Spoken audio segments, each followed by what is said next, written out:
Selamat malam teman-teman, kembali lagi dengan saya Silviana. Sekarang kita punya pembicaranya Vikaris Alfian Apriano MPH. Nah, Vikaris Alfian ini atau kita panggil aja Alfian, lulusannya itu S1-nya di STFT Jakarta, S2-nya juga di STFT Jakarta. Sekarang Vikaris Alfian ini pelayanan di GPIB. GPIB mana ya? Daerah mana khususnya? Galilea Cilacap. Oh, Galilea Cilacap. Nah, kebetulan nih untuk pembicara saya kali ini muda banget kan?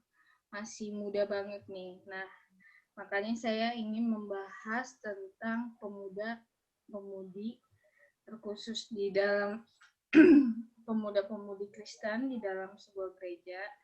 Nah, dengan kondisi yang sekarang ini yang begitu berat ya, berat gak? Waduh, ini bisa disebut sebagai badai, Silvi. Badai, nggak hanya badai COVID-19. Ya, badai COVID maupun permasalahan-permasalahan yang mungkin pemuda-pemudi punya. Nah, untuk itu saya punya temanya kali ini, bagaimana menjaga iman pemuda di tengah kondisi saat ini. Nah, ini pas banget nih, saya undang pembicaranya Vikaris Alfian. Kita panggil aja ya, Alfian. Vian. Nah, pertama-tama nih, Vian, mau nanya, sebenarnya apa sih permasalahan yang utama itu yang bisa mempengaruhi iman pemuda gereja saat ini gitu? Apa sih yang mempengaruhi gitu menurut Vian? Oke, terima kasih Silvi. Pertama-tama, terima kasih sudah diajak mampir di acaranya. Apa nama acaranya? Q&A Silvi doang aja. Nama kontennya, iya. Ya. Terima kasih sudah diajak untuk sharing di Q&A with Silvi. Ya. Semoga apa yang kita bagikan ini bisa menambah wawasan para penonton semuanya, teman-teman dimanapun berada. Sehingga dapat perspektif tentang apa yang dialami orang-orang muda, khususnya di masa-masa seperti sekarang ini, dan bagaimana kemudian kita bisa sama-sama hadir secara khusus para praktisi, para pelayan gereja dalam konteks yang sedang kita hadapi pada saat ini. Oke, untuk menjawab pertanyaan yang tadi, pertanyaan ini memang sangat penting dan baik sekali untuk sama-sama kita refleksikan bersama. Dan saya coba jawab berdasarkan dengan apa yang saya tahu. Artinya, saya coba jawab dari apa yang saya pelajari, dari temuan yang saya dapatkan secara khusus dengan tema ini. Jadi di luar daripada itu saya nggak bisa jawab, karena saya bukan ahli-ahli nujum, tapi saya akan menjawab dengan apa yang saya pelajari. Oke, untuk menjawab pertanyaan pertama, saya teringat dengan persoalan itu pada sebuah artikel yang dimuat di dalam situs bernama thepopularlist.com. Nah, situs itu berbagi riset tentang isu-isu atau persoalan-persoalan yang dihadapi oleh orang-orang muda yang umumnya dialami dan terjadi dalam kehidupan mereka. Nah, di situs itu, dalam risetnya mereka memanfaatkan metode sampling, misalnya metode sampling acak. Jadi, mereka menggali status-status yang dimuat oleh orang-orang muda di berbagai platform media digital sebagai wadah untuk berbagi persoalan yang sedang mereka hadapi, dan status itu kemudian dari status-status itu peneliti di dalam popular list ini menandai hal-hal yang penting berkaitan dengan persoalan-persoalan yang terjadi dalam kehidupan orang muda pada umumnya. Nah, memang hasil riset mereka itu secara umum. Tapi saya mencoba untuk memberi refleksi dari riset temuan mereka dan kemudian mengambil melihat dari pengalaman dan situasi kondisi yang sedang terjadi di dunia sekitar kita pada saat ini, khususnya dalam kaitannya dengan kehidupan orang-orang muda. Nah, dari apa yang saya temukan itu, The Popular List ini menyajikan begitu banyak persoalan orang muda. Tapi saya ambil kesimpulan dari riset mereka dengan mengangkat 4 masalah umum yang dialami secara khusus oleh orang-orang muda. Yang pertama itu masalah studi atau academic problem. Nah, academic problem ini adalah satu masalah yang sangat umum terjadi dalam kehidupan orang muda. Kenapa? Karena tidak semua orang muda lahir dengan intelektualitas yang tinggi, tidak lahir dengan intelijensi yang baik. Tidak semua lahir dan membangun kebiasaan yang baik untuk belajar. Ada begitu banyak orang muda yang bergumul dengan persoalan belajar ini. Secara khusus, ditambah lagi di masa-masa pandemi COVID-19 yang terjadi dan kita alami sampai dengan saat ini.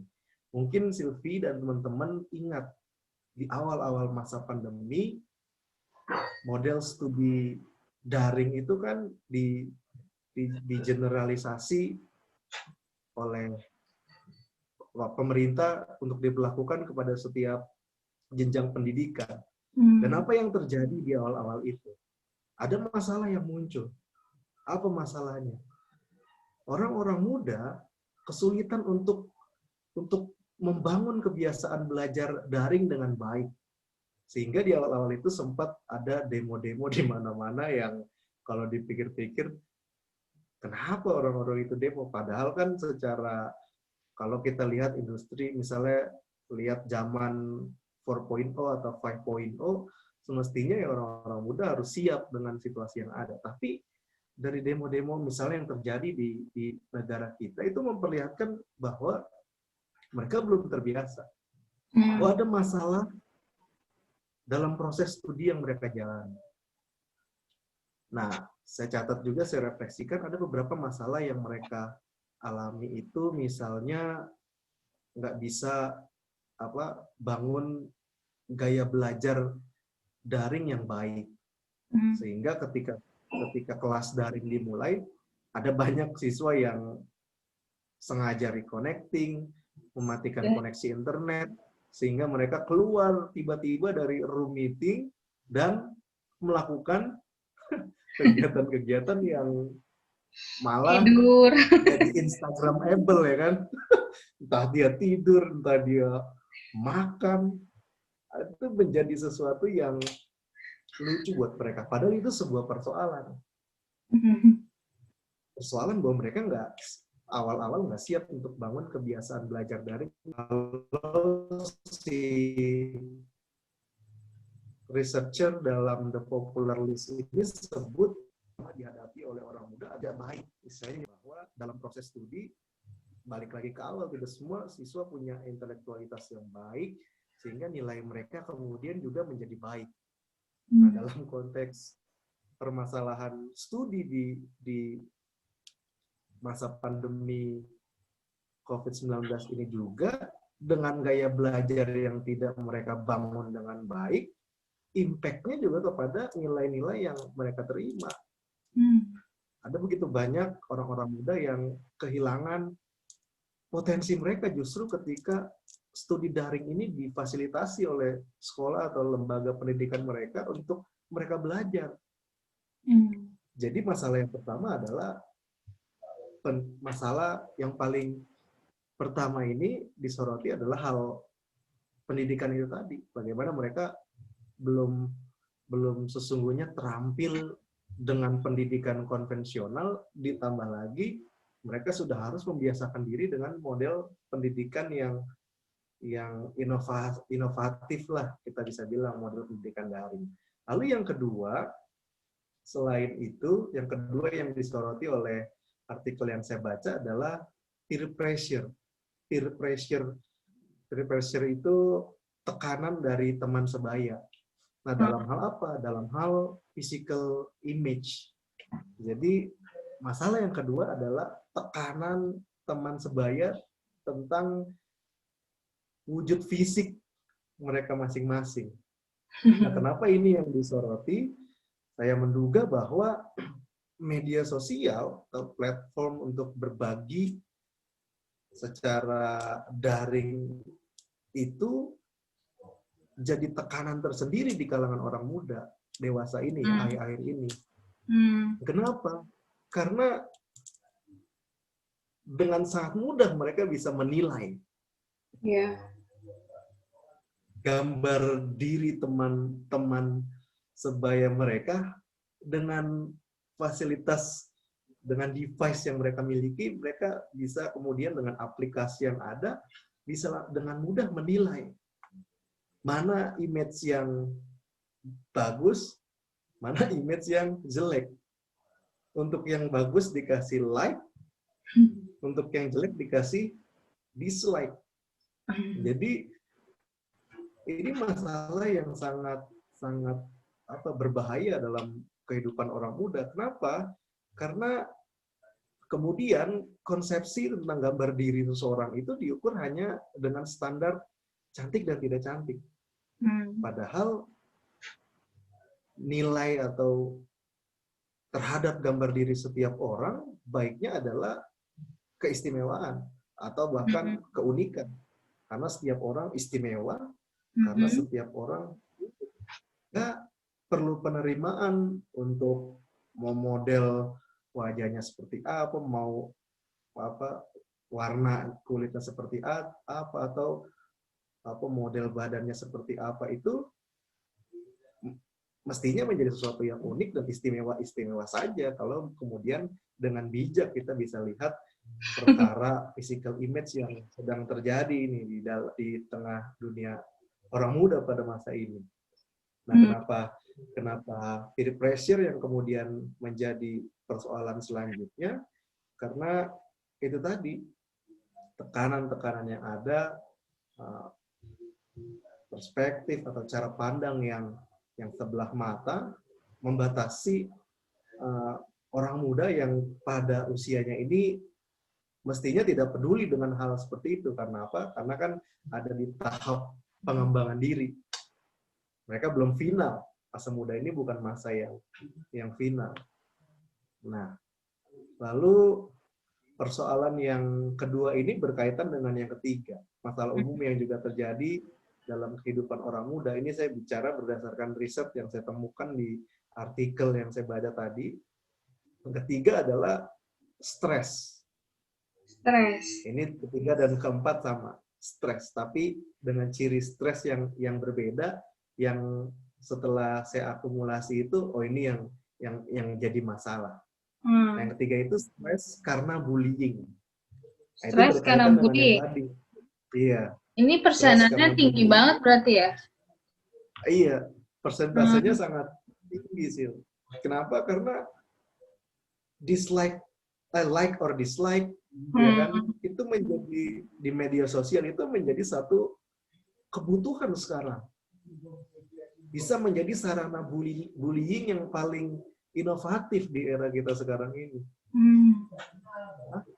Karena ya kita bisa lihatlah banyak orang yang kemudian menghalalkan segala cara untuk memperoleh followers sebanyak-banyaknya, subscribers sebanyak-banyaknya, hanya untuk apa? Hanya untuk membuli satu postingan yang dianggap tidak baik, ya kan, buat kalangan mereka. Nah, ini juga terjadi di kalangan anak muda.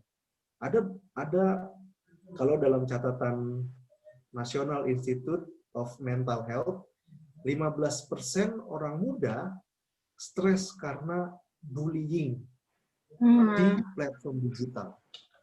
Nah, lewat komen-komen yang ada, lewat ya mungkin istilahnya buzzer yang disiapkan untuk membuli, menimbulkan stres tersendiri dalam kehidupan sebagian besar orang muda yang sekarang sudah ahlilah di bidang media sosial ini. Nah, bullying yang biasanya terjadi itu seperti mana yang sudah saya jelaskan di masalah yang kedua, tentang fisik mereka, tentang warna kulit mereka, tentang eye-catching atau enggaknya postingan mereka, atau yang lebih parah lagi ialah DM pribadi untuk membuli secara langsung. Nah, ini kan masalah yang terjadi sebenarnya dalam sekarang ini, khususnya di masa pandemi, di mana mereka hampir setiap 15 menit mungkin membuka media sosial ya, Instagram, Facebook atau yang lain-lain. Mereka buka setiap hari karena nggak ada aktivitas kan, dibuka, dia posting, dan teman-teman lain yang nggak ada aktivitas juga bisa langsung membalas komentar, dan kadang komentarnya itu bernada bullying. Dan apa akibatnya? Stres. Ada kok misalnya ya artis-artis Korea, karena warna kulitnya, karena tubuhnya tidak masuk dalam standarisasi postingan yang cantik. Iya, banyak banget artis Korea yang bunuh diri kan. Suka nonton tuh Korea.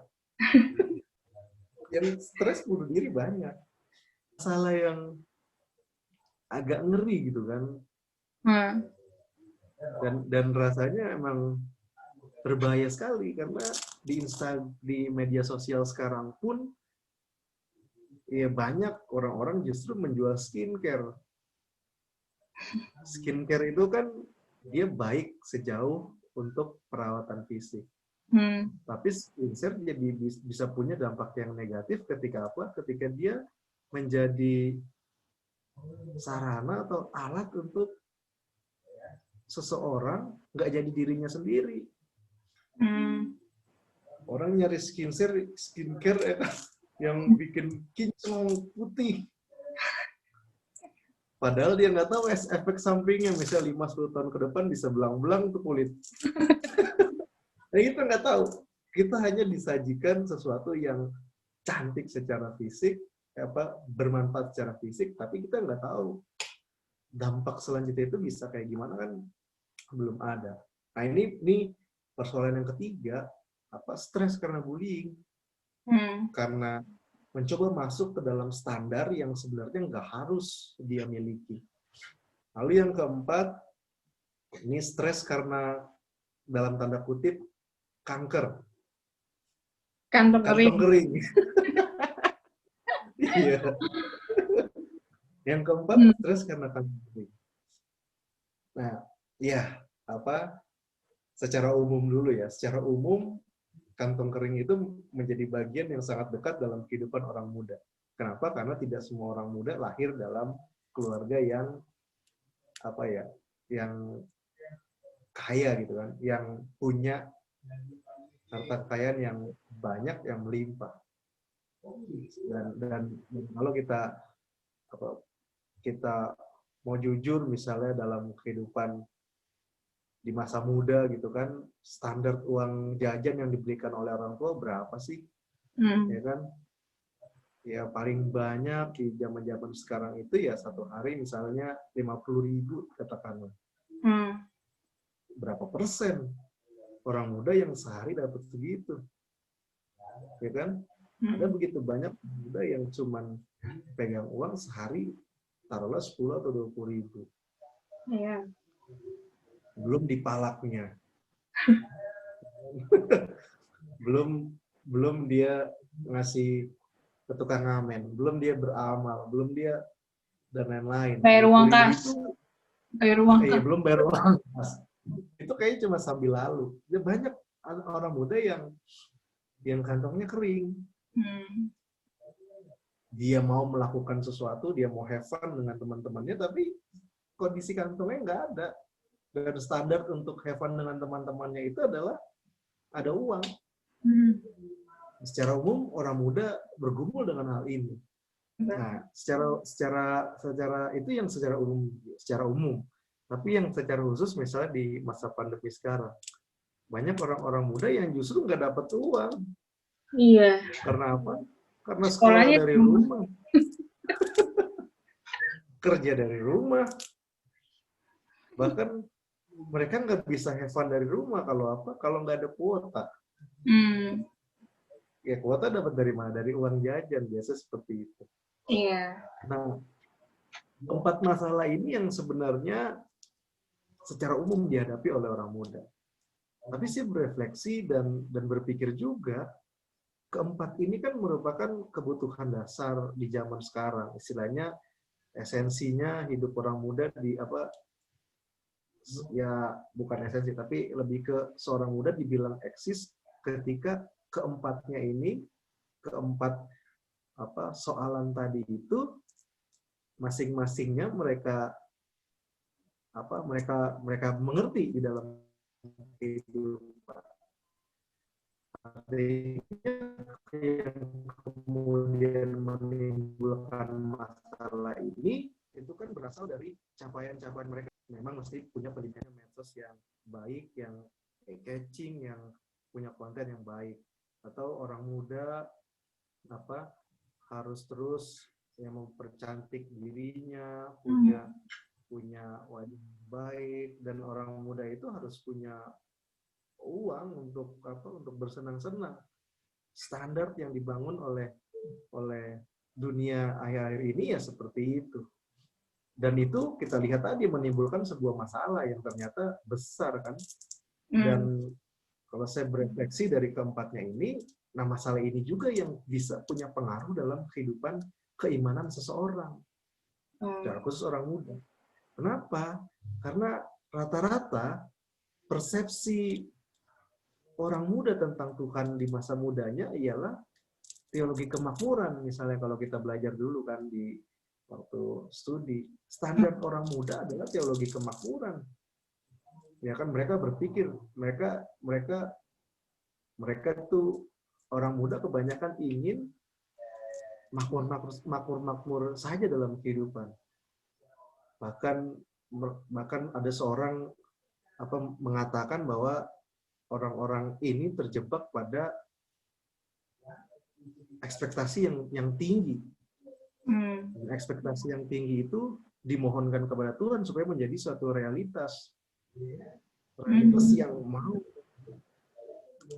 mau mereka terima. Jadi istilahnya mereka itu ya dipengaruhi dengan teologi kemakmuran. Ya, saya coba ingat-ingat teologi kemakmuran itu kan biasanya kata kuncinya itu God give me everything what I want, ya kan? Kalau bahasa teologisnya kan God give me everything what I want. Atau God give me everything more than what I want. Itu teologi kemakmuran. Tuhan kasih yang baik-baik, yang lancar-lancar aja dalam kehidupan saya. Itu biasanya permohonannya orang muda. Dan ketika ketika realitas yang terjadi justru di luar apa yang mereka expect, no wonder bahwa mereka melepaskan iman mereka.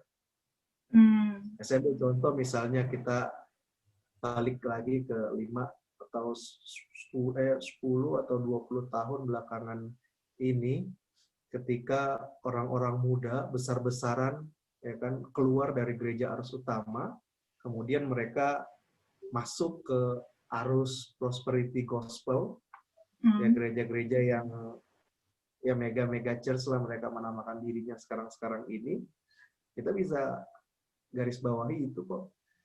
Siapa yang pindah ke sana kebanyakan orang-orang muda. Kenapa? Karena mereka dengar kesaksian yang bisa dengan sangat mudah untuk menjadi kenyataan. Kalau di gereja utama mereka harus bergumul dulu.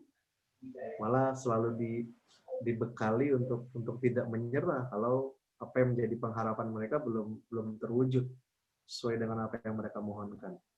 Jadi ini menjadi persoalan dalam kehidupan mereka.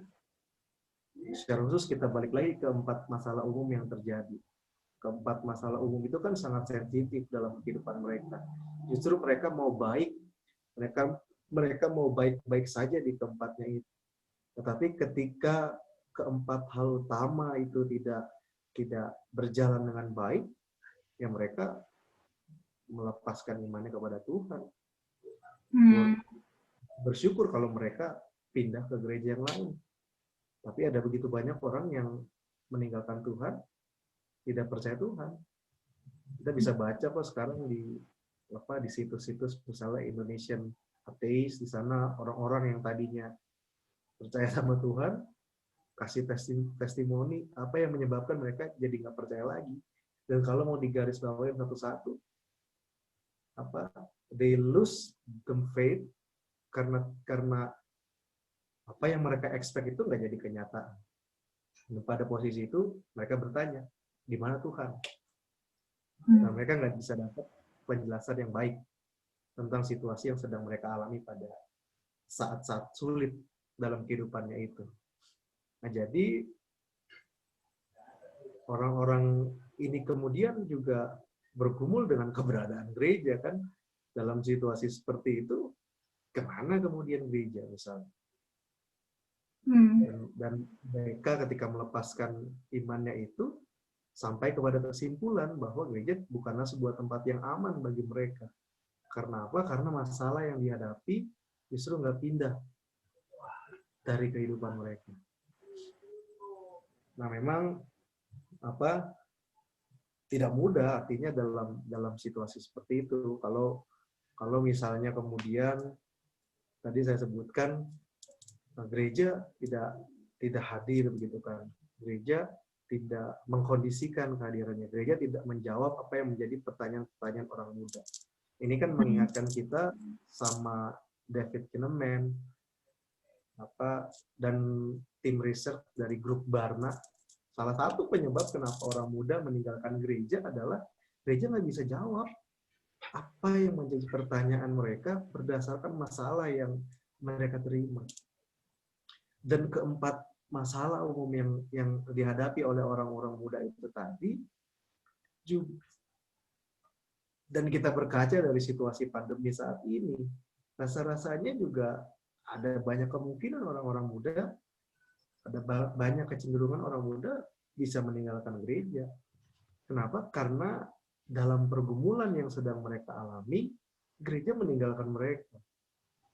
Ya kan? Ya, gereja tidak bisa memfasilitasi ibadah-ibadah kepada mereka.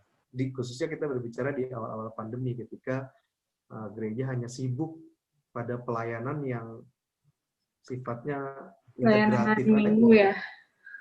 Hari Minggu hanya untuk orang-orang yang dewasa. Tapi kemudian di mana peranan gereja terhadap orang-orang muda? Orang muda juga bergumul dalam dunia yang sedang kita jalani bersama saat ini. Mereka bergumul dengan keempat persoalan umum yang udah saya jelasin di depan tadi.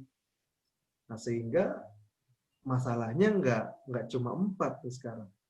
Jadi ada dua masalah baru yang kemudian jadi masalah orang muda dalam kaitannya dengan iman mereka di masa-masa pandemi atau di masa-masa atau situasi-situasi yang sulit itu, situasi yang menjadi masalah tersendiri bagi mereka.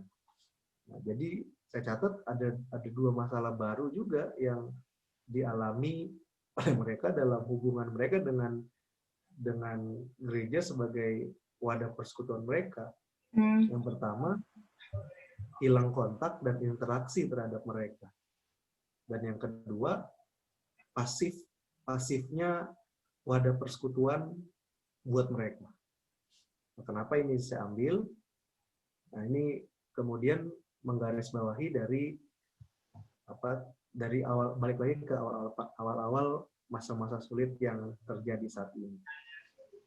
Banyak kemudian orang muda bertanya, kenapa hal ini bisa terjadi? Dan pada satu titik kita mesti katakan, kita nggak bisa langsung menemukan jawabannya. Ketika pandemi terjadi, kita nggak bisa tahu. Kita nggak bisa menemukan apa jawabannya. Mungkin baru sekarang aja kita bisa cocok-cocokin kejadian demi kejadian. Tetapi pada waktu itu, nggak ada orang yang tahu. Bahkan ketika masalah-masalah umum itu dihadapi oleh orang muda, nggak ada yang tahu juga. Seolah-olah ini terjadi biasa-biasa saja. Dan semestinya pada momen itu persekutuan hadir dalam kehidupan mereka dengan model-model yang kreatif dan daring juga, sebagaimana mereka membiasakan diri terhadap misalnya tadi studi daring yang mereka jalani. Jadi masalah yang kemudian muncul dalam kaitan dengan iman seorang muda itu tadi hilang kontak dan interaksi yang datang dari gereja kepada mereka. Ini juga berkaitan dengan pasifnya wadah persekutuan di kalangan orang muda. Kenapa demikian?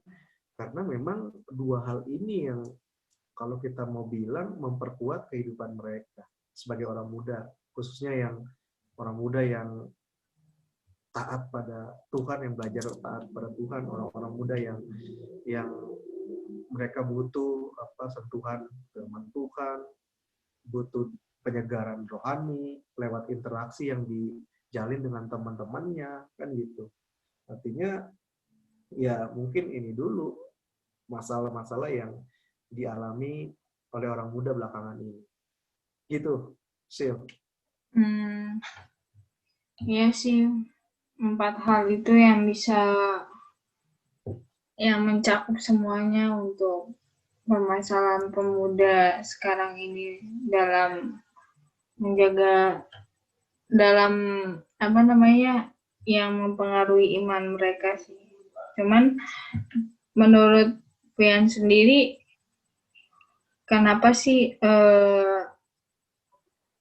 pemuda itu perlu menjaga iman mereka dan bagaimana cara menjaga iman mereka menurut Alfian? Oke, berarti ini saya coba jawab dua-duanya langsung ya, karena pertanyaan satu berkaitan dengan yang satunya lagi. Iya. Jadi pertama dulu, kenapa pemuda perlu dijaga imannya? Ini very good question lah, pertanyaan yang sangat bagus, yang jawabannya itu sebenarnya nggak hanya sebagai sebuah informasi, tetapi sebagai sebuah refleksi juga untuk secara khusus orang-orang, misalnya orang-orang yang punya kapasitas untuk membimbing orang muda, sehingga dengan informasi yang diperoleh ini bisa diperhatikan kemudian kan orang-orang muda yang sedang pada masalah-masalah umum yang tadi. Kenapa pemuda perlu dijaga imannya? Yang pertama, karena orang muda ini masih perlu bimbingan pada level perkembangan iman. Orang muda, generasi ini adalah generasi yang masih perlu dibimbing, dituntun untuk mereka sampai pada pengenalan akan Tuhan. Sehingga tidak boleh kita salahkan mereka juga bahwa mereka lebih suka teologi kemakmuran ketimbang teologi yang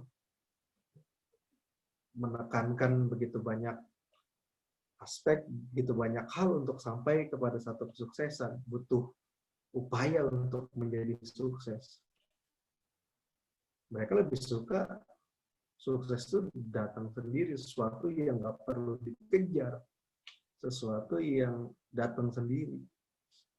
Nah, yang pertama mereka perlu dijaga imannya karena orang-orang muda ini masih perlu bimbingan. Mereka masih sangat perlu untuk bertumbuh. Mereka butuh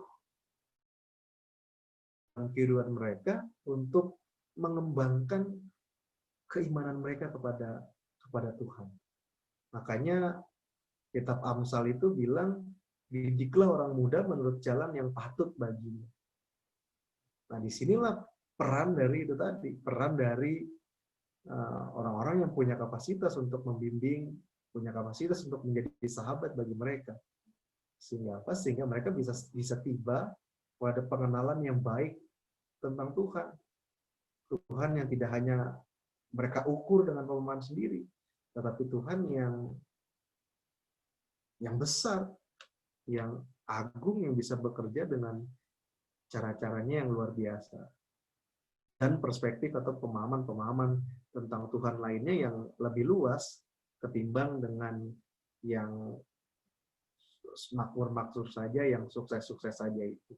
Artinya itu bukan berarti tidak penting, itu penting juga. Tetapi ketika itu menjadi satu kecenderungan, menjadi isme, ya kan, jadi kemakmuranisme, itu menjadi beban tersendiri dalam kehidupan. Pertanyaannya, apakah memang benar-benar seperti itu yang mereka percaya? Nah, itu yang pertama. Kenapa perlu dijaga imannya? Karena mereka masih perlu bimbingan. Mereka butuh teman untuk mengembangkan pengenalan mereka tentang Tuhan. Lalu yang kedua, kenapa orang muda perlu dijaga imannya? Orang muda ini adalah orang muda ini tidak hanya aset besar bagi kehidupan ini. Kan ada orang bilang orang muda adalah aset terbesar dalam pembangunan dunia ini. Tapi menurut saya, orang muda ini tidak hanya aset besar bagi kehidupan kita ini yang besar ini, tetapi aset besar bagi gereja sebagai sebuah persekutuan, gereja sebagai sebuah lembaga. Young people itu adalah aset besarnya gereja. Kenapa? Karena pada tahap-tahap tertentu, orang-orang muda ini tidak banyak kalkulasi. Pada tahap-tahap tertentu, pada kapasitas yang diberikan kepada mereka, orang muda ini berani ambil resiko untuk melihat dunia di sekitar mereka itu dengan perspektif yang berbeda. Sehingga perspektif yang berbeda itu membantu dia untuk mencapai sebuah tujuan yang baik untuk gereja. Misalnya kalau kita melihat orang muda itu mau menamai ya, orang muda sebagai sebuah aset besar yang dimiliki oleh dunia ini. Misalnya kalau kita, mungkin Silvi bisa melihat, bisa cari-cari gitu, sekarang ini gampang sekali kita nyari-nyari sebuah informasi yang kita pengen, kita tinggal tahu kata kuncinya, kita bisa dapat apa yang kita mau.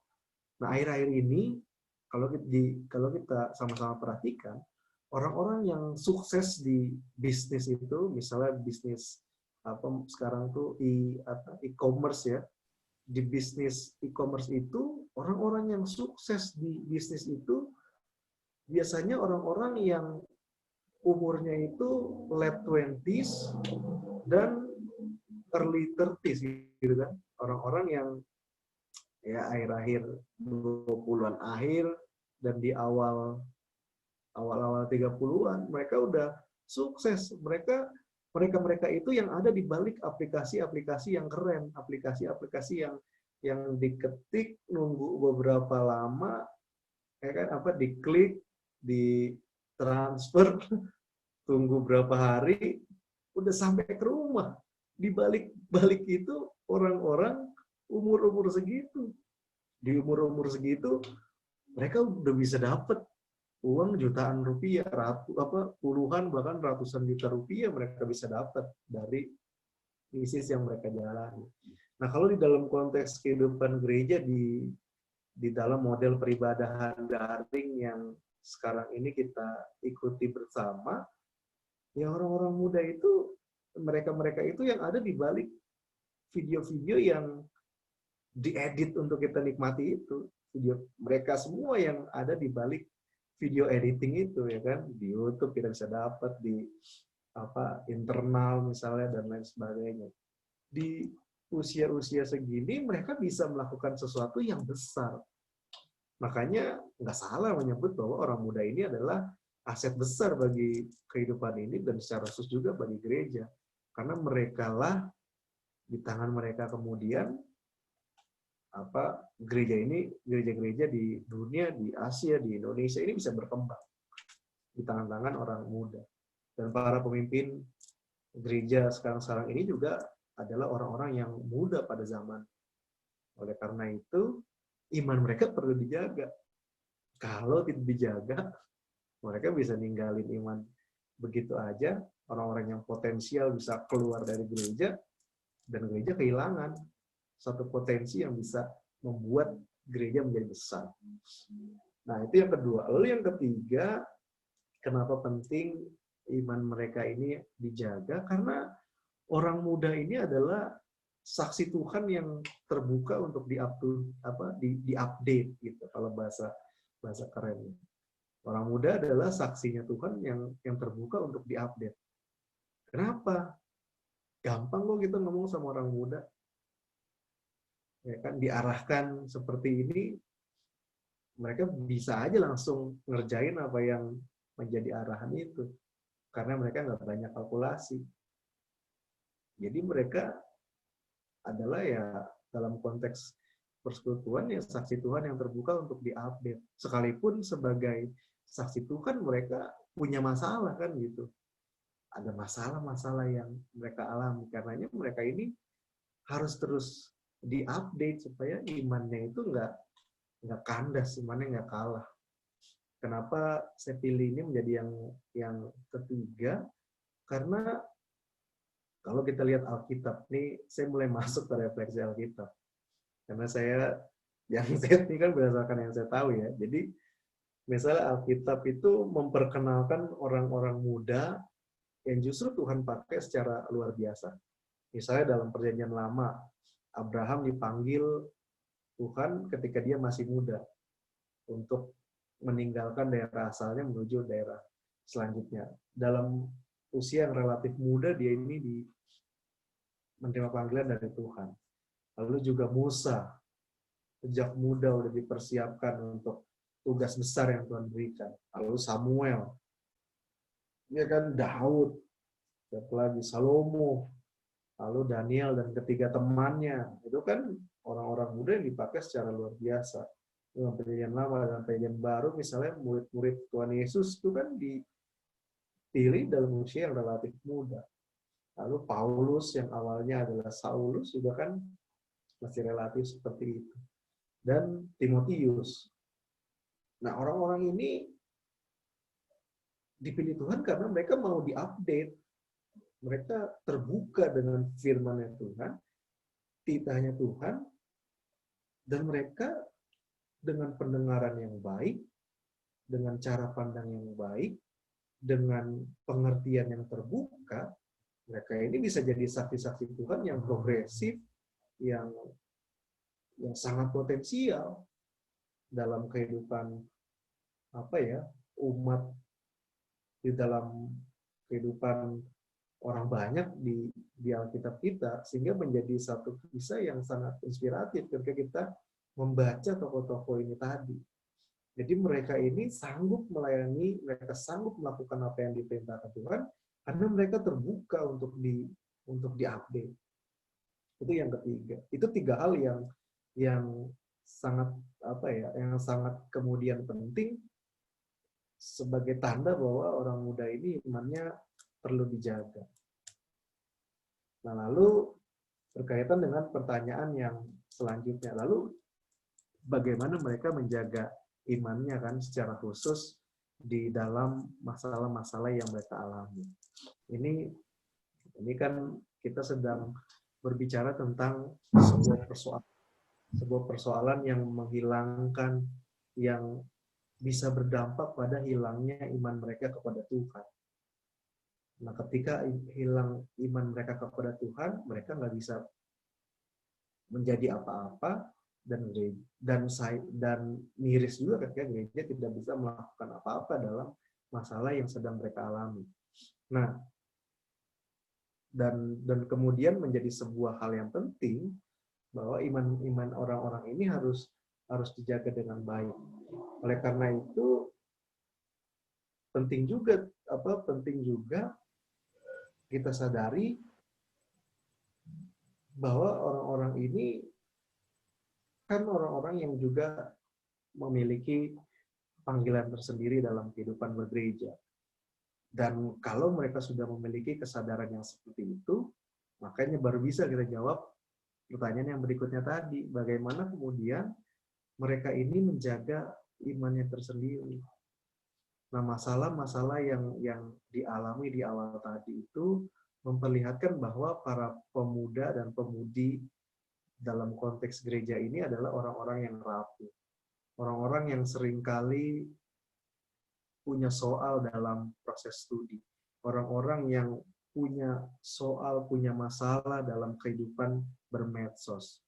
Orang-orang yang rentan stres karena bullying, orang-orang yang rentan stres karena tidak memiliki cukup uang untuk mereka bersenang-senang. Bagaimana kemudian mereka seperti itu? Nah, saya di dalam menjawab ini ada tiga hal juga yang penting berkaitan dengan bagaimana pemuda menjaga imannya di situasi-situasi sulit yang terjadi dalam kehidupan mereka. Jawaban yang pertama adalah orang-orang muda dapat menjaga iman ketika mereka bisa bisa tune in dengan ibadah online yang gereja berikan akhir-akhir ini. Kenapa? Karena kan tadi persoalan di awal. Bisa apa? Bisa tune. Mereka bisa tune in gitu loh, tune in dengan online service yang gereja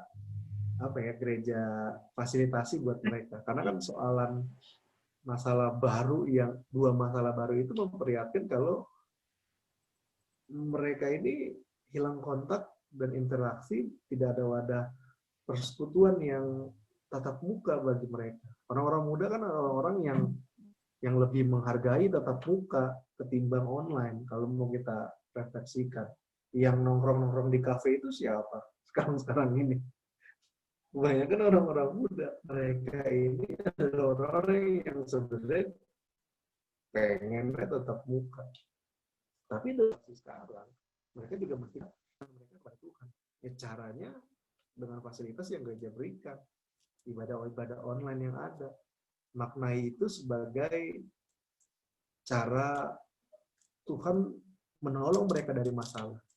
Maknai itu sebagai cara bahwa Tuhan juga hadir, Tuhan itu besar dan luar biasa dalam kehidupan mereka. Dan maknai bahwa ibadah itu bisa mengubah kehidupan mereka setiap hari.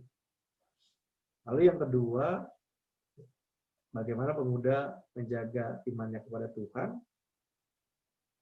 Jawaban yang kedua adalah orang-orang muda ini harus tetap melatih iman mereka. Melatih iman dalam situasi sekarang ini dengan melihat teladan-teladan yang baik di lingkungan sekitar. Misalnya di awal pandemi kita diperlihatkan oleh begitu banyak orang yang mudah dengan penuh kasih berbagi. Nah, orang-orang muda ini harus tetap melihat hal-hal itu sebagai latihan mereka, dan dengan melihat kebaikan yang ada itu, mereka bisa mengalami Tuhan juga dengan baik. Mereka punya konsep yang baru tentang Tuhan.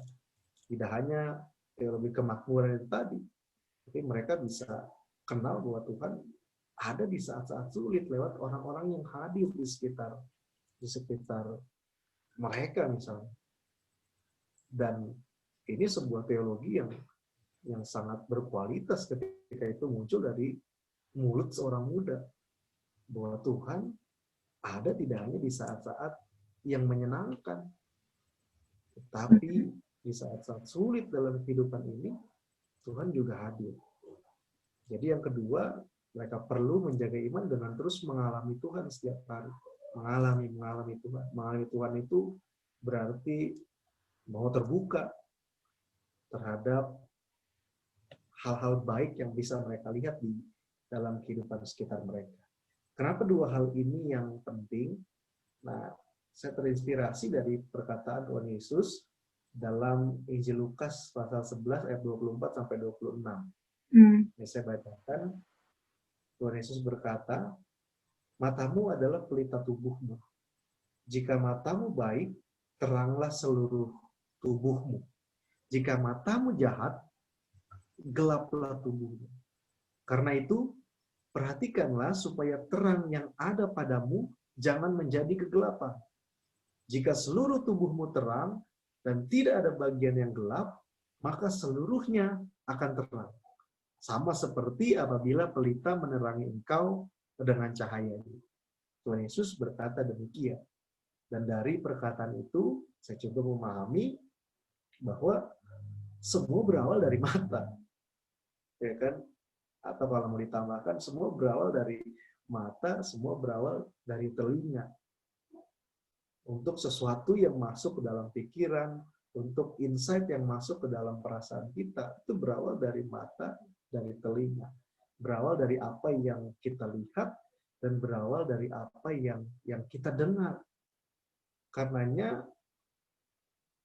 melihat sesuatu yang baik, mendengar sesuatu yang baik, itu juga perlu dipegang sebagai prinsip bagi setiap orang muda dalam masalah-masalah yang mereka alami dewasa ini, sehingga apa yang mereka lihat menguatkan mereka, dan apa yang mereka dengar menolong mereka untuk keluar dari masalah yang sedang mereka hadapi.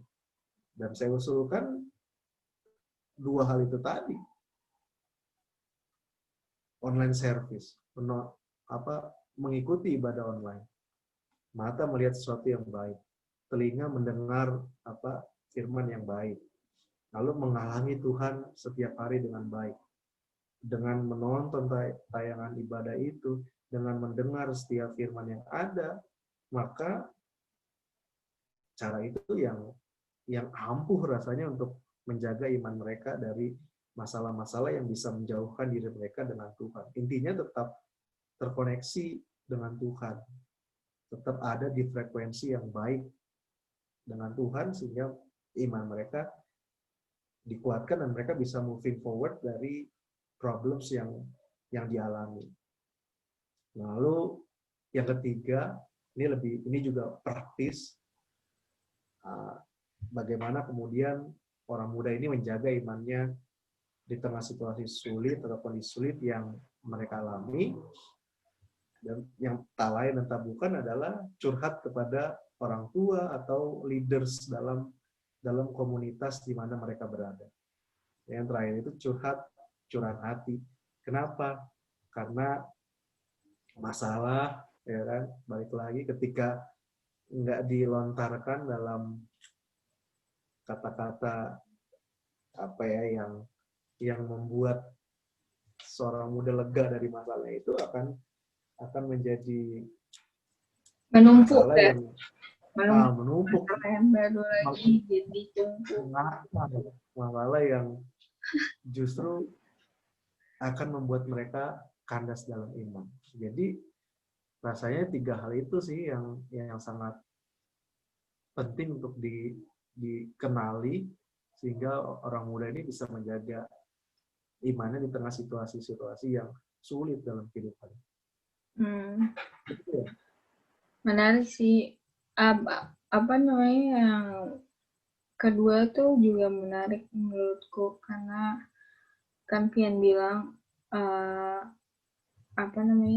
cara untuk menjaga iman itu mengenali Tuhan kan lebih dalam lagi gitu.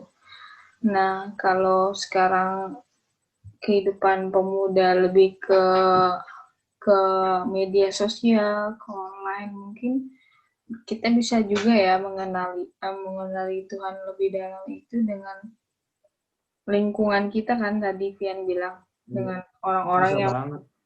Ya orang-orang berada di sekitar kita. Bisa juga kan kita kayak memfollow orang tuh yang positif-positif aja kan.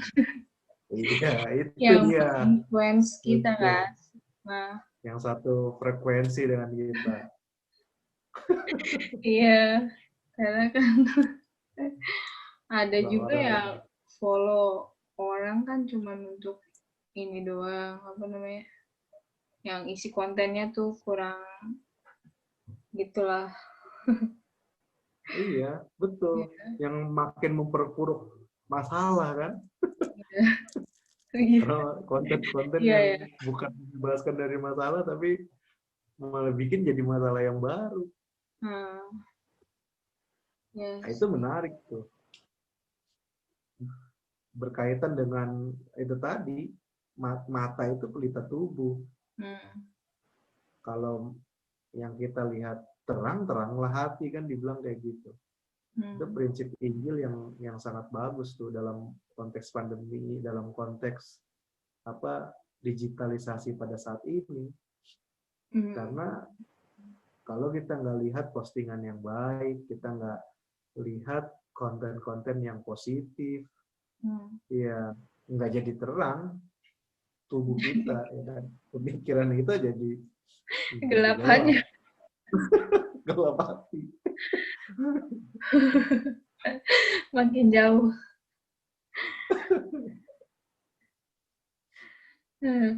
Nah, untuk yang terakhir nih, Alfian, penting juga nih pesan dari Alfian sendiri gitu sebagai seorang pemuda dan sebagai pelayan Kristus yang sekarang pelayanan di gereja gitu. Gimana sih caranya untuk bisa pemuda bertahan dalam kondisi ini gitu? Walaupun itu juga mencakup pertanyaan yang ketiga ya, bagaimana cara menjaga iman. Cuman mungkin ada kiat-kiat lain gitu yang bisa menjaga kondisi kita lah supaya bertahan gitu. Supaya kuat. Supaya kuat menghadapi badai ini. Nah, ya. Oke, ini pertanyaan terakhir atau apa ya? Bagian penghujung dari acaranya Q&A Silvi ini nih, teman-teman. Jadi ditanya apa pesan yang bisa dibagikan sebagai penguatan orang-orang muda di tengah masalah yang umum, masalah yang khusus yang mereka alami, dilema mereka tentang Tuhan, dan bagaimana kemudian mereka bisa kuatlah dalam kehidupan. Ada satu hal penting yang rasanya ini baik untuk menjadi refleksi kita bersama. Saya orang muda, Silvi dan teman-teman semua, Silvi juga orang muda dan teman-teman semua juga yang melihat tayangan ini, semoga juga orang-orang muda yang bisa saya katakan kita ini satu frekuensi. Saya ketika ditanya seperti itu, maka pesan yang ingin saya bagikan itu cuma satu. Tuhan itu memperhatikan kita. Kita harus yakin dan harus menjadikan itu pemahaman yang paling dasar dalam iman kita kepada Tuhan, bahwa Tuhan itu senantiasa memperhatikan kita. Istilahnya, Tuhan itu nggak pernah tidur. God doesn't sleep, bahasa Inggrisnya kan, bahasa keren. Tuhan memperhatikan kamu. Tuhan memperhatikan kamu dan saya. God is working for you. God is always working for you. God doesn't sleep. Sekalipun di Alkitab ya dituliskan bahwa sepertinya Tuhan itu tidur ya kan ketika di atas kapal, tapi sebenarnya dia nggak tidur, dia tahu apa yang sedang terjadi, situasi yang lagi dialami oleh para murid, dia tahu, dia ada di kapal yang sama, makanya kita harus juga yakin bahwa ketika ada masalah-masalah yang kita alami dalam kehidupan ini, dia ada di kapal yang sama. Dia ada di kapal kehidupan kita. Dia tidak meninggalkan kita. Karenanya, teruslah libatkan Tuhan. Dan jangan bersandar pada pengertian kita sendiri. Ya kan? Caranya gimana? Ya tetap terhubung dalam wadah ibadah online yang ada. Tetap terhubung dengan konten-konten yang positif. Tetap terhubung dengan suara, dengan tayangan-tayangan yang ketika kita lihat dan kita dengar, memberi semangat yang baru dalam kehidupan kita. Belajar untuk mengidentifikasi mana konten-konten yang membuat kita menimbulkan masalah yang baru dalam kehidupan kita. Dan senantiasa melatih iman, melatih otot iman kita supaya nggak loyo.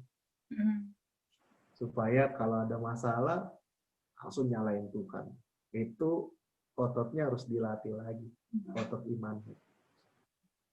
Otot iman yang terlatih akan justru mampu melihat masalah itu sebagai cara Tuhan membentuk sesuatu yang baik dalam kehidupan.